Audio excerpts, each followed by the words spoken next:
ถ้ามาเพิ่มมากินนี้อย่าลืมกดไลค์นะกดติดตามช่องวัดชาแนลกูคิดว่าจะเป็นนักเรียนที่ดีให้พ่อแม่และประชาชนและครูอาจารย์ทุกคน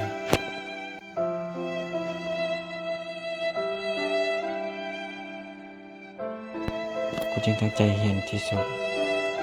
และเพื่อนและครูอาจารย์มั่นใจกู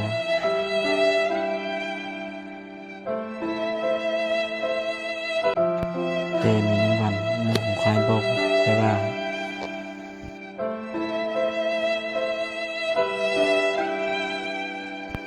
แฟนของใครมี